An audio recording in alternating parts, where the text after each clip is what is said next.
Hola a todos, bienvenidos a Simple Blending. Yo soy Mónica Hacha, soy dietista, nutricionista y tecnóloga de los alimentos. En el vídeo de hoy os voy a hablar de los peligros que tiene el pescado enlatado.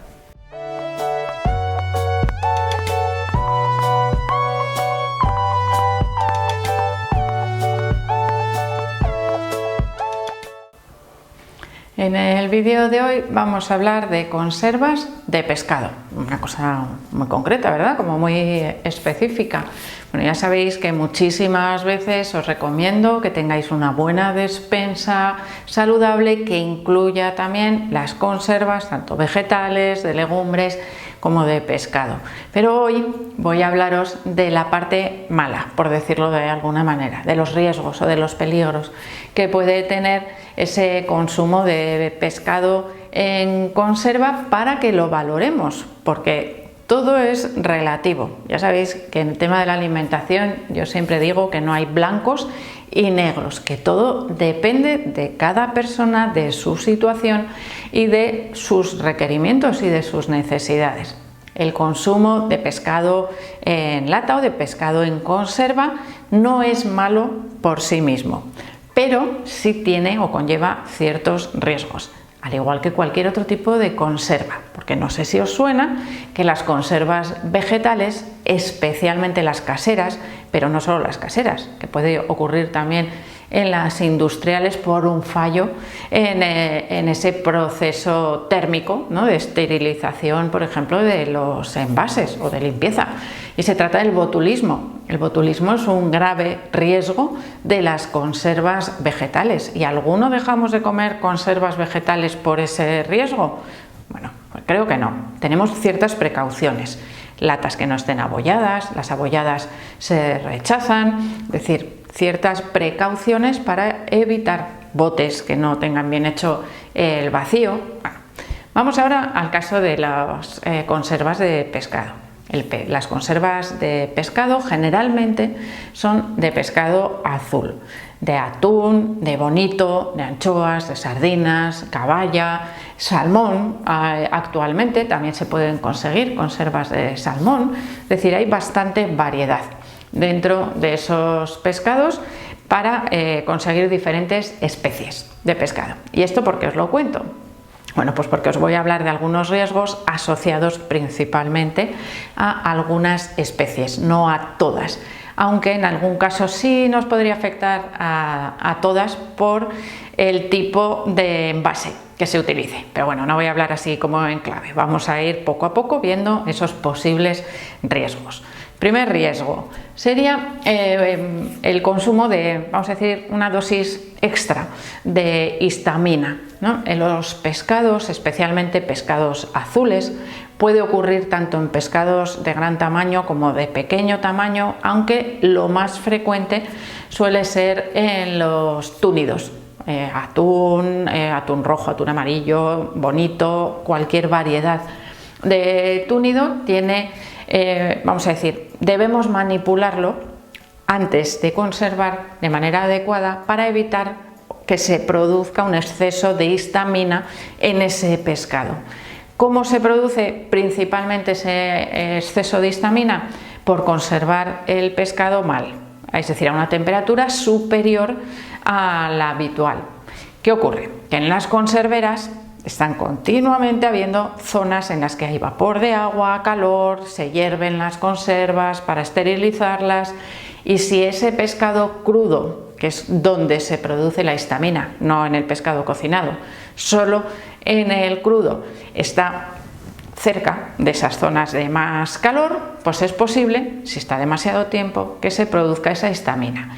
Y la histamina tiene la particularidad de que no se inactiva con la esterilización, es decir, con el posterior tratamiento por calor de ese pescado, ni con el cocinado, porque esto os puede pasar en casa, ya no solo en conserva. Si yo compro un bonito y lo dejo a temperatura ambiente, X tiempo se me olvida hasta que lo voy a cocinar, tanto si lo voy a embotar o lo voy a preparar con salsa de tomate, por ejemplo, ¿Qué ocurre? Pues que aparece esa histamina y que me puede provocar pues molestias gastrointestinales en caso de no ser una cantidad excesiva, o vómitos, diarrea. Es un cuadro que realmente se considera leve, se pasa, ¿no?, con un poquito de tiempo, pero nos hace pasar mal. Por lo tanto, ese riesgo de histamina también aparece en las conservas. ¿Qué podemos hacer nosotros? Nada, porque no se detecta de ninguna manera, a no ser que sea con un análisis de laboratorio. Y en este caso, ¿qué es lo mejor? Pues fiarnos de empresas o de marcas que sean de confianza, sobre todo, ¿no?, que tengan pues cierto recorrido en la elaboración de las conservas de pescado, que no sean marcas de esas de repente desconocidas que no sabemos de dónde han venido. Pero mira, como es baratísimo, pues me las llevo para casa. Bueno, pues ahí empezamos a jugar con el riesgo, ¿no?, a cargar un poco esa cesta del riesgo y a disminuirla del beneficio. Generalmente, cuando aparece un lote contaminado por histamina, aparece una alerta alimentaria en los canales oficiales de distribución de estas alertas, y generalmente suele aparecer en prensa también, o a nivel de los supermercados donde se han vendido esas latas y se dice: el lote X de tal marca de atún, por ejemplo, ha sido retirado. Si usted ha comprado alguna lata, tráiganosla, que le devolveremos el dinero. Y entonces vamos, miramos si hemos comprado esa marca, miramos el número del lote. No, yo me quedo tranquilo porque no corresponde a mi lote. ¿Por qué? Porque esos análisis de laboratorio se realizan por lotes, de manera que son capaces los inspectores de sanidad de retirar un lote bastante grande de conservas, porque en una lata o en dos pues ha salido una muestra con un contenido alto de histamina. Vale, ahí tenemos un riesgo en el que nosotros, como os digo, no podemos hacer gran cosa más que estar atentos a qué tipo de lata o qué marca estamos comprando. Después tenemos otro riesgo asociado, en este caso casi exclusivamente a los pescados enlatados, es decir, no afectaría a los tarros de cristal. Y aquí tenemos pues una comparación, ¿no? Los tarros de cristal generalmente tienen un valor más alto. ¿Por qué? Porque vemos perfectamente lo que está envasado. Y en el caso del atún o del bonito, pues siempre nos gusta ver esos tacos, ¿no?, esos trozos enteros en el frasco. Si vemos migas, pues como que nos da un poco más para atrás. Sin embargo, en la lata, cuando la abrimos, de repente, ¡hala, sorpresa! Mira, está todo como desmigadito, ¿no? Precio más barato, menos trozo compacto, o sea, de carne total, sino que vamos teniendo pues trocitos pequeños que van encajando en esa lata. La calidad de las conservas, especialmente de atún o de bonito, se miden también por el trozo de carne de pescado, que por supuesto que está ahí metido en esa lata. Bueno, menos riesgo, muchísimo menos, simplemente tendríamos el riesgo igual de la tapa, que no fuese una tapa con un recubrimiento o revestimiento adecuado, pero mucho menos evidentemente que si es toda la lata. Generalmente, y ahora seguro que os empezáis a fijar si no lo habíais hecho antes, las latas de conserva de pescado llevan un recubrimiento, vamos a decir, como con aspecto de plástico alrededor, ¿no?, para que no esté ese pescado en contacto con el aluminio. Por arriba y por abajo no suelen llevar recubrimiento, pero todo el lateral sí. Ese recubrimiento, tradicionalmente, aunque en algunos países ya está prohibido su uso, llevaba componentes plásticos que incluían el bisfenol A, el BPA, el famoso BPA del que tanto se habla como uno de los más importantes disruptores endocrinos que pueden afectar al funcionamiento de nuestro cuerpo. Lo desregulan. Y por ejemplo, aquí se han hecho experimentos, por ejemplo, con personas o investigaciones con personas que consumían, por ejemplo, latas de pescado o de otras conservas de manera habitual. Todos los días se analizaba su orina y se veía que aparecían grandes cantidades de bisfenol A. Y esto tiene la pega de que se acumula en nuestro cuerpo, que no es tan fácil eliminarlo, a pesar de que, como os he dicho, aparezca en la orina. Bueno, el bisfenol A tendríamos que evitarlo a toda costa. Hay cada vez una legislación más estricta a la hora de utilizar este tipo de recubrimientos en la industria alimentaria. ¿Por qué pasa a los alimentos? Especialmente al aceite que se utiliza para conservar o para mantener esas latas, que sería el líquido de gobierno de esas conservas de pescado. Dentro de las latas, el interior, bueno, las latas se elaboran con una plancha de aluminio y ese aluminio también podría pasar en parte, por eso ese recubrimiento de un material supuestamente inerte que no lo es. Ese aluminio también podría pasar al líquido de gobierno y nosotros comérnoslo con el pescado. El aluminio se acumula en nuestro cuerpo y produce problemas a nivel nervioso, a nivel neurológico. Por lo tanto, no se debe abusar del consumo de pescado enlatado, principalmente. Además, dependiendo del tipo de pescado, a mayor tamaño del pescado, mayor riesgo de acumulación de mercurio. Esto no solo en las latas, también en el pescado fresco.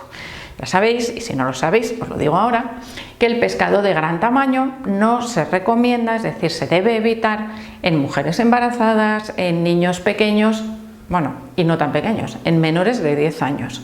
¿Por qué? Porque ese mercurio no se elimina. Y si lo empezamos a acumular desde una edad temprana, pero las embarazadas no son pequeñas, ya.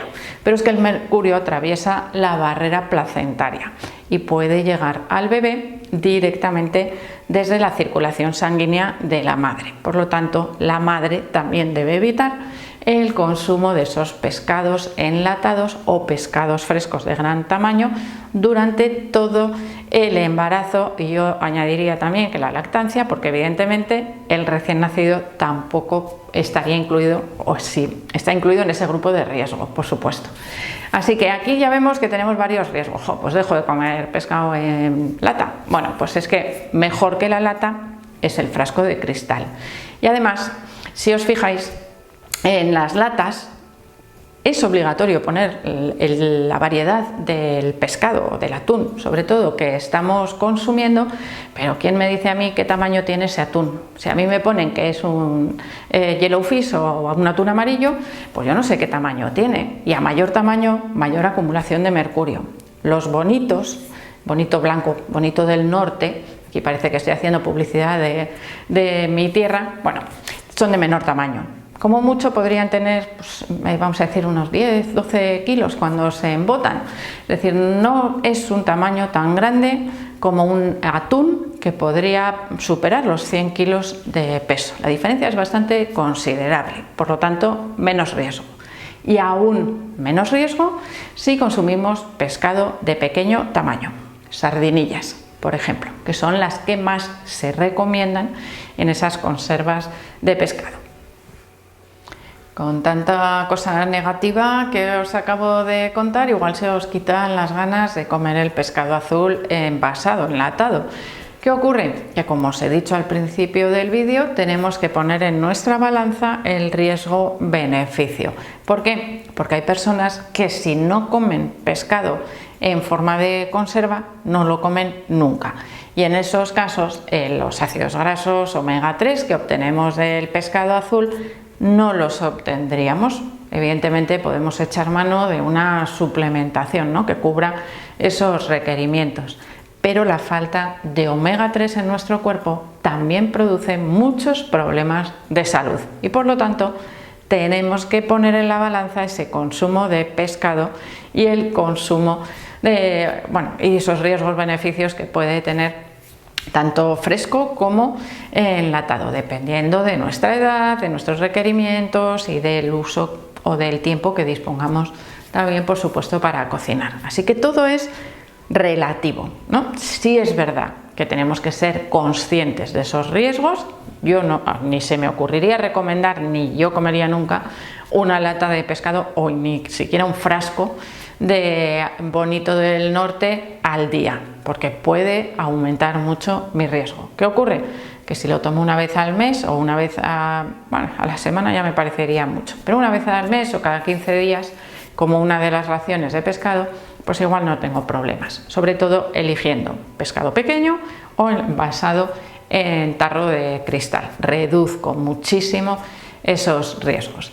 Así que espero que lo tengáis en cuenta, por supuesto que le deis al like del vídeo, no dejéis de suscribiros al canal, podéis seguirme también en Facebook, en Pinterest, en Instagram o en Twitter y espero seguir viéndose a todos en los próximos vídeos.